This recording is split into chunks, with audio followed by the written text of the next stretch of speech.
What's up, guys? And today I am burning alive. Sorry about that. Today we are going to be doing a ecosystem review, and we'll be going through some ecosystem jaws. Right, let's get into it. Anyway, I nearly fell.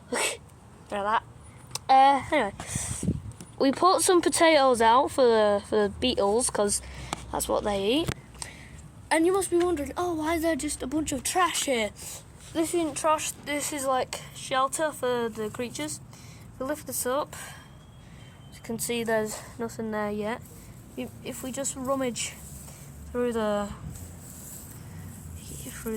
grass, we cannot see anything yet, but we can see this. Now, this is what we sometimes feed our ants, and they really enjoy it. It's just apple. I don't know why I'm calling it that, like it's a different thing. These are like little hotels for the ants, and we just stick them out in the open right here. Good shelter. Now there's another one of these wood pieces here. If we lift that up and move the dirt there, nothing there, and there's nothing on here.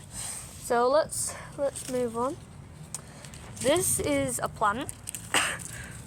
Beetles normally hide in between the leaves, so let's have a quick look. Okay. The only thing you can really see is my hand. Anyway, so there's nothing really in the centre here or in there. So let's pop that back and let it grow. This, you might be saying, oh, why are you letting it die? I'm not letting it die. This is like shelter for creatures, and that's like a brush. I'm sure you've probably seen a plant like this in the park or something, and you pretend that it's a brush and just brush around with it. Wait, I'm the only person. Anyway, ants and beetles and bugs sort of live in there. It's shelter and their little home, so let's put that back and not rummage through it for privacy. And also because there might be eggs in there. And could you imagine if there was? And we ended up accidentally squashing them. Anyway, here is a plant. Just a plant. Oh, I have an itch on my nose. Anyway, now we have a few more of these little shelters, and we have this hole in here, and that leads to an ant colony. And speaking of ants, there's a few crawling around here. There's one just on the apple. We've left the apple out for a while, and you can tell they've ate through it like a lot.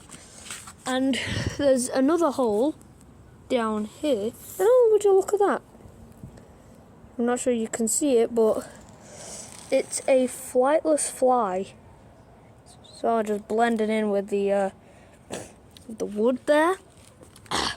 Anyway, getting carried away. We're focusing on the ants. A to the N to the T to the S's. If we lift up the apple here, there's nothing on here, just sand. And the ants a lot of them normally just thrive in this one sand area, and they're a lot more docile for they see me a lot. Anyway, if we just grab the hose here and let's do one of the ecosystem chores.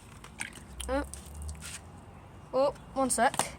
We'll be right back. And we're back. I don't know why I said we'll be right back and then cut. I don't know. Anyway, let's just slot the hose there. Let's put it on. And now let's fill up. Now, I'm going to be putting tadpoles in here one day. And for that, we'll have to sort of just put a bunch of dirt in there to make it more dark for when we do end up putting the tadpoles in there, they're going to have a lot more space to hide. I mean, they're not going to be seen that easy. So let's just leave the hose running for a few minutes and we'll be right back. And we have finished. The pond is right there and that's the maximum. Anyway, let's go do something else over here. This is actually quite important. So this little tub here, one sec, let's just drag the whole thing out. This little tub, it has water in it, obviously, but there's another thing that will be in here. Oh, have you noticed my fancy Crocs? Anyway, there's going to be another thing that's going to be in here, and it's going to be tadpoles, and we're going to grow them in there, and then possibly, by the time they have legs and can go onto land, we'll move the tadpoles into the pond, so they can go onto land and have some ants. And then, as soon as they're frogs, they can go free. And then we will put another batch in here, then restart. And if you're wondering, why don't you just leave the whole tub part and just transport the tadpoles, what you get from, like, I don't know, a park, and then put them in there? Well, you see, the thing about the pond, because of the heat, it goes down very quickly, and if I just leave the pond just like this and don't water it, I'll sort of just die. And also, this hose here, it could kill a tadpole easily. That sounds like a threat, but it's not, I assure you. Anyway, so every time I put water into the pond, and if there's tadpoles in there, I'll end up killing them if I use the hose. So, and also there's no real way to even possibly fill up the pond with tadpoles in them, because either way I'll rather A, hurt it, or hurt the tadpole, or B, kill it. So, oh, what's this, you may ask? It's a Mosasaurus. That might be coming in Dinosaur Island, you don't know. I could make an ocean habitat for Dinosaur Island in this pond. You don't know. Anyway, time to do an outro, because I wanna do one. Henry's a dog. Henry is a dog. Like and subscribe for the Henry sake. No.